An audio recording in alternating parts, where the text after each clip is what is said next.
Assalamualaikum warahmatullahi wabarakatuh. Alhamdulillahirabbil alamin. Asyhadu an la ilaha illallah wa asyhadu anna Muhammadan abduhu wa rasuluh sallallahu alaihi wasallam wa ala alihi wa ashabihi amma ba'da. Bapak Ibu yang dirahmati Allah, calon-calon tamu Allah, kembali di sini Abah akan memberikan bimbingan yang terkait dengan haji dan umroh.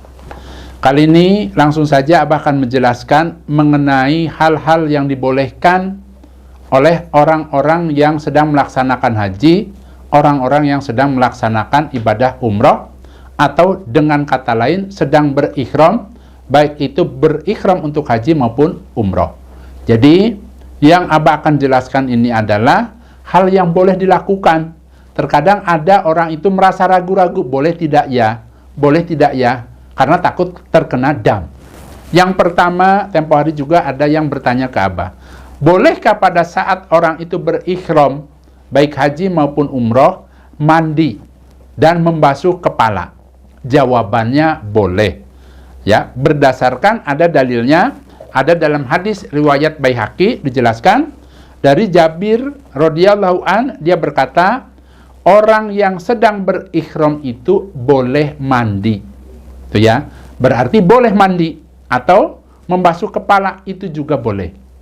Ya, ada dalilnya, ada hadisnya. Yang kedua, bolehkah pada saat orang berikhram dia menyisir rambut? Jawabannya boleh. Ya, berdasarkan dalil dari Urwah, sesungguhnya Aisyah berkata, saya berikhram bersama Nabi Shallallahu Alaihi Wasallam ketika haji wada. Kemudian Rasulullah Shallallahu Alaihi Wasallam bersabda kepadanya, lepaslah gelungan rambutmu dan bersisirlah. Ya, jadi pada saat haji wada, ya, istrinya Nabi itu diperintah oleh Nabi untuk bersisir. Berarti pada saat seseorang itu berikhram boleh bersisir atau nyisir. Adapun umpamanya ada rambut terbawa sisir, ya, saat menyisir seperti itu tidak apa-apa, sebab pekerjaan itu tidak sengaja dan juga tidak perlu membayar fidyah. Ya, jadi silakan menyisir hanya saja. Ya, nyisirnya itu juga tetap harus hati-hati, itu ya. Adapun umpamanya rambut terbawa oleh sisir itu tidak terkena dam, tidak perlu membayar fidyah. Yang ketiga dibolehkan menutup wajah, memakai masker ketika ada debu, ketika ada pasir berterbangan atau angin. Berdasarkan dalil dari Jabir radhiyallahu an. Dia berkata, orang yang sedang berikhram itu boleh mandi dan juga boleh mencuci bajunya, menutup hidungnya dari debu dan menutup wajahnya ketika tidur. Hadis riwayat Baihaqi. Berarti pada saat seseorang sedang berikhram, maka dia boleh menutup wajahnya, memakai masker ketika ada debu, pasir atau angin. Nah, penjelasan di sini adalah, maksudnya adalah, kalau sekiranya ada debu, ya debu dalam artian itu yang mengganggu dia, ya, kemudian karena ya di sana itu saat itu terkadang ada yang namanya badai, maka dibolehkan menutup wajahnya karena memang sesuatu hal, ya. Jadi tidak terkena dam karena memang ada sesuatu hal. Kemudian yang keempat, bolehkah seseorang sedang berikhram itu mencabut gigi atau juga mengeluarkan bisul, mencet bisul umpamanya, atau bekam? Jawabannya boleh. Ya. Berdasarkan ada dalam hadis sahih dijelaskan dari Ibni Abbas, sesungguhnya Nabi Shallallahu Alaihi Wasallam bekam dan dia sedang berikhram. Ya, jadi silahkan umpama bekam juga boleh. Ya.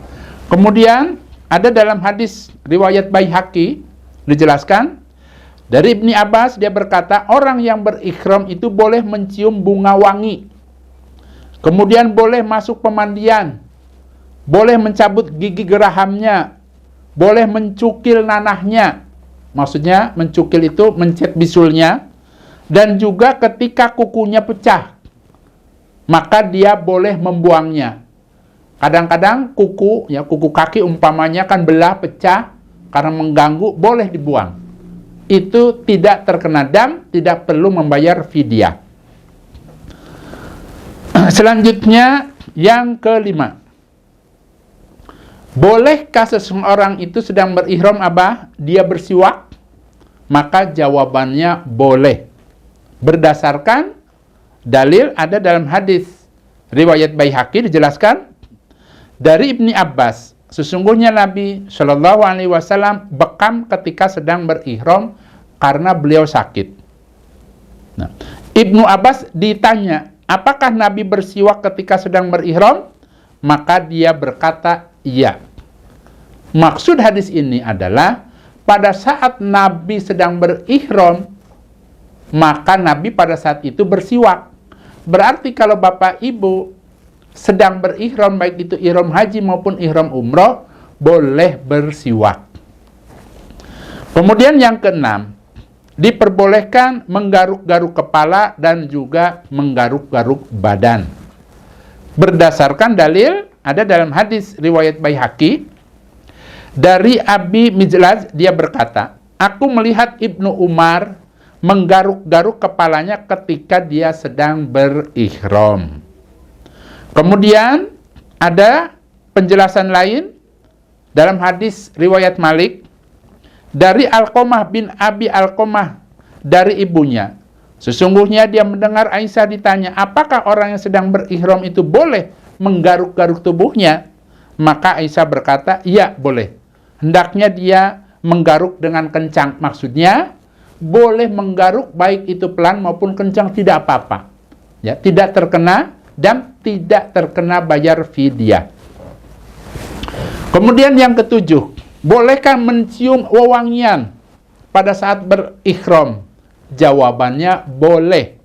Ya, jadi yang ketujuh, dibolehkan mencium bau wangi bagi orang yang berihram. Contoh misalnya, ya, yang namanya ngupas jeruk.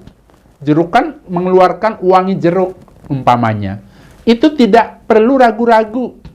Buka saja. Terkadang kan kalau pada saat dibuka kan, ya, wanginya atau airnya itu ya, kadang-kadang keluar, nyiprat umpamanya kena pakaian atau apa umpamanya, tidak apa-apa. Ya. Ya, bahkan umpama mencium wanginya buah-buahan atau minyak wangi sekalipun tidak apa-apa. Itu jawabannya. Nah, berdasarkan dalil ada dalam hadis riwayat Ibni Abi Saibah dari Ibnu Abbas, dia berkata, orang yang berihram itu boleh mencium bau wangi. Hanya mencium ya. Hanya mencium saja boleh. Yang tidak boleh itu adalah memakainya, mengoleskannya, membalurkannya, itu tidak boleh. Ya. Yang kadang-kadang sering ditanyakan ke Abah. Abah jelaskan ya, berdasarkan dalil-dalil hadis dari Nabi dan juga hadis-hadis yang lain. Nah, ini supaya Bapak Ibu mantap ya, di dalam pelaksanaan ibadah hajinya atau ibadah umrohnya. Jadi sudah jelas, bukan katanya-katanya, tetapi sesuai dengan dalilnya. Ya.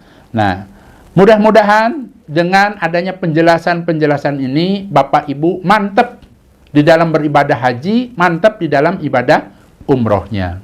Dan tentunya Abah berharap mudah-mudahan dengan ilmu yang Abah sampaikan ini, Allah memberikan pahala buat Abah dan keluarga, bisa menjadi jariah, ya, pahala jariah untuk Abah dan keluarga. Baik Bapak Ibu, itu saja. Abah pamit. Wassalamualaikum warahmatullahi wabarakatuh.